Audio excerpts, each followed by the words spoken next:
Because we want to get some more reaction to all of this. Joanna Stern is here. She's Wall Street Journal's senior personal technology columnist and also a CNBC contributor. You excited about this stuff? Not excited about this stuff? What's your take? It's hard to get excited for number 15, but we can get there. We can get there. I'm excited about the new port. I really am excited about USB-C, given that we've already seen Macs, iPads, and so many of our other gadgets go to USB-C. I no longer have to carry around the Lightning cord and USB-C. I think that's a good thing for consumers as well. So, Joanna, though, but here's the question. Do you think that there's a class of consumer that effectively, because I could see it cut both ways, the USB-C issue. One is I could think that folks, maybe the wealthiest folks among us, could say, you know what?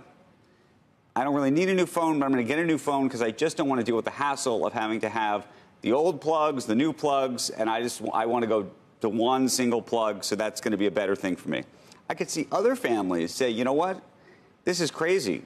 We have 1 million of these old lightning cords for our phones. And you know what? We're going to hold off a year or two. Yeah. Because what do we need this for? Because not only are we going to have to do this, and we're going to have to suffer with having this sort of mixed situation through our house and in our car and this and that. And so I can't tell which way that cuts. Meaning, does it actually drive new sales? Because people say, I want to get rid of the clutter and want to go down to one plug. Or others that say, you know what? I'll wait it out.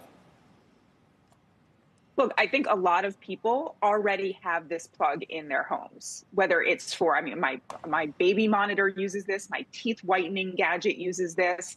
Lots of gadgets have started using this over the last 4 to 5 years. So they probably already have this plug. Right, but no, I'm not saying that they don't have the plugs. I'm saying, would you spend an additional $1,000 to plug into that network, if you will? Right. No, I don't think it's a reason necessarily to upgrade. You're not going to run out and go get this phone for the plug. And as you said, yes, lots of people have this. This is my Lightning collection. And you're still going to use some of these plugs because you've got the old iPhones, you've got kids with iPads, and so you're going to keep some of those around. But as we transition to USB-C, that's going to be a good thing overall for people who even on the lower end phones want to get that $700, $800 price point coming in. They're going to be in this network of USB-C plugs and no longer need to worry about carrying around all these other ones.